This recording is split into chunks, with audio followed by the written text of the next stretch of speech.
ജ്യോതിഷത്തിലെ 27 നക്ഷത്രങ്ങളിൽ ഒന്നാണ് മൂലം നക്ഷത്രം. ധനുരാശിയിൽ ഉൾപ്പെടുന്ന ഈ നക്ഷത്രം വേര് എന്ന് അർത്ഥമാക്കുന്ന മൂല എന്ന വാക്കിൽ നിന്നാണ് ഉത്ഭവിച്ചത്. സ്കോർപിയസ് നക്ഷത്രഗണത്തിലെ എപ്സിലോൺ, സീറ്റ, ഈറ്റ, തീറ്റ, അയോട്ട, കാപ്പ, ലാണ്ട, മ്യൂ, ന്യൂ എന്നീ നക്ഷത്രങ്ങളെ ചേർത്താണ് ജ്യോതിശാസ്ത്രപരമായി മൂലം നക്ഷത്രത്തെ കണക്കാക്കുന്നത്. കേതുവാണ് ഈ നക്ഷത്രത്തിന്റെ അധിപഗ്രഹം. പൊതുവായ സ്വഭാവ സവിശേഷതകൾ. മൂലം നക്ഷത്രത്തിൽ ജനിച്ചവർക്ക് പൊതുവെ ചില പ്രത്യേക സ്വഭാവങ്ങളുണ്ട്. സത്യസന്ധയും അറിവിനായുള്ള ദാഹവും. ഇവർക്ക് സത്യം കണ്ടെത്താനും അറിവ് നേടാനും അസാധാരണമായ താല്പര്യമുണ്ട്. കാര്യങ്ങളുടെ അടിത്തട്ടിലേക്ക് ഇറങ്ങിച്ചെല്ലാനും മറഞ്ഞിരിക്കുന്ന സത്യങ്ങൾ കണ്ടെത്താനും ഇവർക്ക് കഴിയും. അതുകൊണ്ട് ഗവേഷകർ, പണ്ഡിതർ, ആത്മീയ അന്വേഷകർ എന്നിവർക്ക് ഈ നക്ഷത്രം അനുകൂലമാണ്. ശക്തമായ നിശ്ചയദാർഢ്യം. മൂലം നക്ഷത്രക്കാർക്ക് ശക്തമായ ഇച്ഛാശക്തിയും നിശ്ചയദാർഢ്യവുമുണ്ട്. വെല്ലുവിളികളെ ധൈര്യപൂർവ്വം നേരിടാനും ലക്ഷ്യങ്ങൾ നേടാൻ കഠിനാധ്വാനം ചെയ്യാനും ഇവർക്ക് സാധിക്കും. നൂതന ചിന്തയും വിശകലനശേഷിയും. ഇവർക്ക് നല്ല വിശകലനശേഷിയും നൂതനമായ ചിന്താഗതിയുമുണ്ട്. സങ്കീർണമായ പ്രശ്നങ്ങൾക്ക് ക്രിയാത്മകമായ പരിഹാരങ്ങൾ കണ്ടെത്താൻ ഇവർക്ക് കഴിയും. ആത്മീയ ചായ്വ്. കേതുവിന്റെ സ്വാധീനം കാരണം ഇവർക്ക് ആത്മീയ കാര്യങ്ങളിൽ താല്പര്യമുണ്ടാകാൻ സാധ്യതയുണ്ട്. ജീവിതത്തിന്റെ ആഴത്തിലുള്ള അർത്ഥങ്ങൾ തേടാനും ആത്മീയ വളർച്ച നേടാനും ഇവർ ശ്രമിക്കും. സമാധാനപ്രിയർ. മധുരമായ സംസാരവും സമാധാനപരമായ പ്രകൃതവും ഇവർക്ക് പൊതുവെ ഉണ്ടാകും.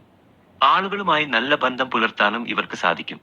സ്വതന്ത്ര ചിന്താഗതി. സ്വതന്ത്രമായ ചിന്താഗതിയും നേതൃത്വ ഗുണങ്ങളും ഇവർക്കുണ്ടാകാം.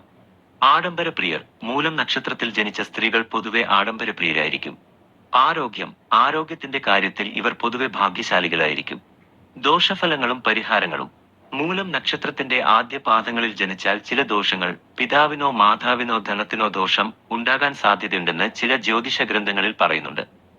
എന്നാൽ 4-ാം പാദത്തിൽ ജനിച്ചാൽ സുഖിയായിരിക്കും. സൂര്യൻ, ചൊവ്വ, വ്യാഴം എന്നീ ദശാകാലങ്ങളിൽ വിധിപ്രകാരമുള്ള പരിഹാര കർമ്മങ്ങൾ ചെയ്യുന്നത് നല്ലതാണ്. ജന്മനക്ഷത്ര ദിനത്തിൽ ഗണപതി ഹോമം നടത്തുന്നതും മൂലം, അശ്വതി, മകം നക്ഷത്രങ്ങളിൽ ഗണേശ ക്ഷേത്ര ദർശനം നടത്തുന്നതും ഉത്തമഫലം നൽകും. 2025 പൊതുഫലം സംഗ്രഹം. 2025 മൂലം നക്ഷത്രക്കാർക്ക് കാര്യമായ മാറ്റങ്ങളുടെയും പരിവർത്തനങ്ങളുടെയും വർഷമായിരിക്കും. സത്യം കണ്ടെത്താനുള്ള ആഗ്രഹം വ്യക്തിജീവിതത്തിലും തൊഴിലിലും ആത്മീയ പാതയിലും ഇവരെ നയിക്കും. പഴയ ചിട്ടകളിൽ നിന്ന് പുറത്തുകടന്ന് പുതിയ തുടക്കങ്ങൾ ഉണ്ടാക്കാൻ അവസരങ്ങൾ ലഭിക്കും. വെല്ലുവിളികളെ നേരിടാൻ ഇവരുടെ ശക്തിയും പ്രതിരോധശേഷിയും സഹായിക്കും. ഇത് വ്യക്തിപരമായ വളർച്ചയ്ക്കും പുതിയ ലക്ഷ്യബോധത്തിനും വഴിയൊരുക്കും. തൊഴിൽ, സാമ്പത്തികം. തൊഴിലിൽ പുതിയ ഉയരങ്ങൾ കീഴടക്കാനും നിർണായക തീരുമാനങ്ങൾ എടുക്കാനും സാധിക്കും. സാമ്പത്തികമായി അനുകൂലമായ വർഷമായിരിക്കും.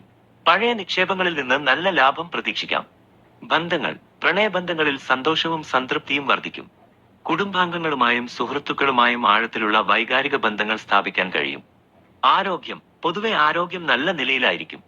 ഉൽപാദനക്ഷമതയും ആരോഗ്യവും വർദ്ധിക്കും. വിദ്യാഭ്യാസം. അറിവ് നേടാനും കഴിവുകൾ വികസിപ്പിക്കാനും അവസരങ്ങൾ ലഭിക്കും. കൂടുതൽ കൃത്യമായ ഫലങ്ങൾക്കായി ഒരു വ്യക്തിയുടെ ജാതകം വിശദമായി പരിശോധിക്കേണ്ടതുണ്ട്.